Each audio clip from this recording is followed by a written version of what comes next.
But Right. obviously, we see that's why sports are great. Things happen when no way. Louisville beating Notre Dame. What a huge win that is for Jeff Brom. Now, what are they, 6-0 now? 6-0 heading to Pittsburgh Saturday, and then they have a week off. The last 5 games, 4 of them are at home, so they're sitting in very good shape to contend for the ACC title. To have a really good season. Whether that would be 10 wins, 11 wins, or 12 wins, I don't know. But they've answered every question put in front of them, and they played their best game against Notre Dame. It wasn't a fluke of any kind. They stuffed Notre Dame's running game. They ran the ball effectively against Notre Dame, much more effectively than Ohio State did or Duke did. And I think this will be an interesting game. Pitt's lost 4 in a row and is changing its quarterback, but Pitt was off last week, and they're a desperate team. If they lose, maybe they could hire Matt Canada as offensive coordinator. Isn't he there with the Steelers? He is. I don't know. And they're not having a great go of it. I'll say this, though, Louisville's beat Notre Dame now twice. I was there for the last time. Yeah. Up at Notre Dame. What year was that? Like 2011 or something? No, a little bit later than that. It was Reggie Bonifant was the quarterback. I'm going to say it was 2014 or 2015, somewhere in there.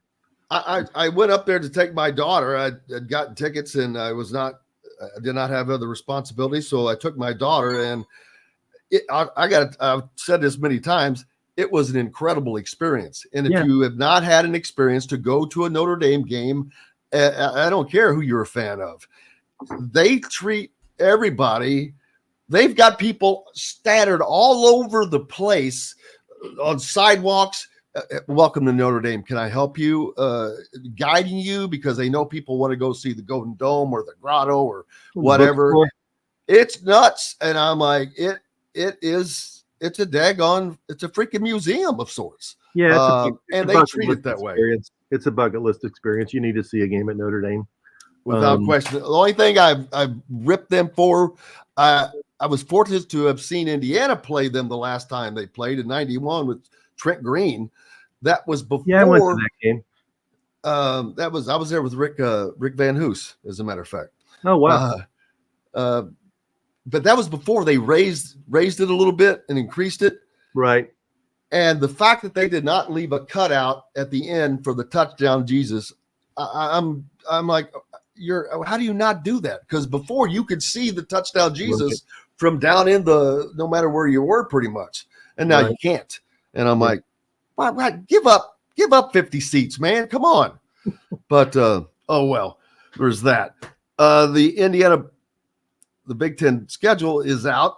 That's interesting, to say the least. We laughed about Indiana, getting out of the Big Ten East, but yet Ohio State, Michigan right back. The Big Ten is never, this sounds like a homer thing to say, and I hate it, but the Big Ten will never do Indiana favors in football. And if people, and it's not just Indiana, but they're going to look at doing the best for the best to make the Big Ten the best. And that does not include doing Indiana favors. Indiana has had a Big Ten opener 5 out of 7 seasons. Nobody else has that. Nobody else come close to that. 2 of those against Ohio State.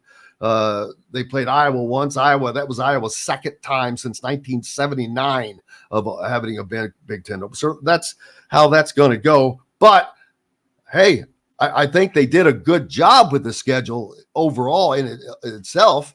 If you're not an Indiana fan, Indiana gets to go to the Rose Bowl, Rick. I saw that. Yeah, for the first time since January 1st, 1968, when they lost to OJ 14-3. I understand what you're saying. I'll say this. Indiana has to help itself. You look, absolutely. What I just mentioned was Louisville has beaten Notre Dame twice in the last decade. Can you imagine Indiana beating Notre Dame? No, you can't. Why can Louisville do it? Why can Louisville do it and Indiana can't do it? Kentucky beat Florida 3 years in a row. after never beating them for 31 straight years. Can you imagine Indiana beating Ohio State 3 years in a row? And I know that Florida is not Ohio State, but they're a program that's won 2 or 3 national titles in the last 20 years. I've said on here recently that Kentucky is a program that Indiana should pattern itself after. Exactly right. Or Louisville, either one. Invest in the program, make it a priority, put more resources and put more. I mean, I think one thing that has changed is it's not just you, it's other people, podcasts and media people are putting more pressure on the university to get the football program right. And that's what fans need to do. They need to not accept the status quo. They need to not accept mediocrity, because as long as you keep accepting it, you're going to keep getting it. And, they don't accept it in basketball. When Archie Miller went bad from the get-go, the pressure was up. As soon as Tom Crean lost that game to Syracuse, the pressure was up. In football, I love Lee Corso, but go back and look at his record. He was allowed to be at Indiana for 10 seasons, and he had, 2 winning seasons, maybe 3? That's not the way a program that aspires to win goes about its business. It's not. And so, I know that Tom Allen changed offensive coordinators during the off week. Maybe it'll make a bit of a difference, but the pressure has to come from the fan base in some ways to say, hey, this has to be better. It has to come from some of the money people as well. It does. The big donors, and basketball's not where it needs to be yet either. Right. Where they want it to be, where fans want it to be yet. And I until that happens, I'm not sure what really goes on with IU football, but the importance has never been higher because of the changing of the Big Ten right now and who's coming in. Man, you better do something, or if you think you're a bottom dweller now, you're going to be sent to Never Land to be seen, never to be seen again. Well, yeah. In other words, you're going to tell me a little secret. Guess what? Oregon, Washington, UCLA, and USC are pretty good, and they take football seriously. Yes. UCLA is probably the worst one in the group, and they got Chip Kelly as their coach, who used to be got to the national championship game, I believe, one year with Oregon and coached in the NFL. You got Lincoln Riley, who's one of the best young coaches in America at USC. You got Kalen DeBoer, how good he is at Washington, and Oregon. They might be the best. Oregon and Washington play this week. That's the game of the week this weekend. Oh boy, can't wait. Well, and Notre Dame, USC, big one as well. Well, after Notre Dame's lost twice now. Yeah. Oregon, Washington are both undefeated. Well, here's what I said about the Notre Dame Oregon game. Notre Dame, to me, they're out of the college football. They are. They're out of it. They're out. Yeah. If USC loses to Notre Dame, they're out, because to me, that overtime win at Arizona, I was like, that's almost a loss. So, and they lose to Notre Dame, who is a 2-loss team, you're out. I'm Washington, baby. I'm pushing the Huskies. I'm pulling the Husky train. They're at home, right? They're the home team, I think, for this game. I mean, how incredible would it be to see the Huskies make the college football playoffs? See Michael Penix win a Heisman. I think it would be incredible. It'd be great. But you mentioned Rod Carey being added to the staff. What about Justin Fuentes? That's a good move. It is a good move, but it's a great move, but it also shows me more desperation. Yeah, I mean, hopefully somebody said to him, hey, you need to get this right. You need to figure this out. You can't have an offense that, I don't know, I think they rank 111th in the country in total offense.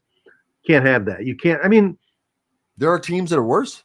Go back to Lucas Oil Stadium, 4th and 18 inches away from Pine Louisville. God. Can't get it done.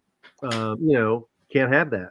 And it's just gone on for too long, and we'll see. I mean, it's the thing about Indiana's schedule this year is just brutality again. I mean, after they got Michigan, Rutgers at home, then at Penn State, and then Wisconsin at home. I mean, the 3 most winnable games of the last 3. By then, if they haven't won another one before then, the bowl thing is already over, and they're going to be beaten down as it is. I mean, They got none. Illinois, Michigan State, and Purdue are the three most winnable games they had, and they're all stuck back there at the end. If they could have had a game earlier in the year, because the record of the three teams they've lost to is what, like 17-1.